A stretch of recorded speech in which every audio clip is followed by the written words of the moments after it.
মানবতা বিরোধী অপরাধ মামলা। জুলাই আগস্ট গণঅভ্যুত্থানের ঘটনায় সাবেক প্রধানমন্ত্রী শেখ হাসিনা সহ ৩ জনের বিরুদ্ধে যুক্তিতর্ক উপস্থাপন। চিফ প্রসিকিউটর মোহাম্মদ তাজুল ইসলাম যুক্তিতর্কে বিস্ফোরক অভিযোগ এনেছেন।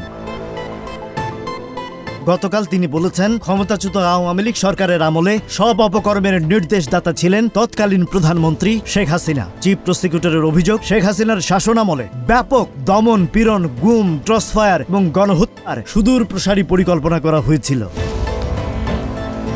বিডিআর হত্যাকাণ্ডকে তিনি বিদেশি রাষ্ট্রের আধিপত্য বিস্তারের পথে বাধা দেশপ্রেমিক বাহিনীর মেরুদণ্ড ভেঙে দেওয়ার পদক্ষেপ হিসেবে উল্লেখ করেছেন। তত্ত্বাবধায়ক সরকার বাতিল এবং জুডিশিয়াল কিলিং এর মাধ্যমে ফাঁসি দেওয়ার ঘটনাকে ফ্যাসিবাদ কায়েমের হাতিয়ার হিসেবে উল্লেখ করেছেন।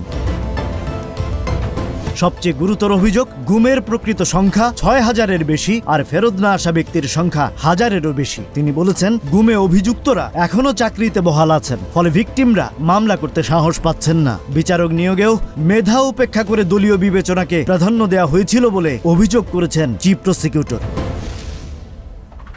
যুক্তিতর্ক উপস্থাপনের সরাসরি সম্প্রচার চলাকালীন হঠাৎ প্রসিকিউশনের ফেসবুক পেজে সাইবার হামলা হয় বলে অভিযোগ করেন তিনি। প্রসিকিউশনের যুক্তিতর্ক শেষ না হয় আজ সোমবার আবারও দিন ধার্য করেছে tribunal. Rajib Raihan, news flash 71।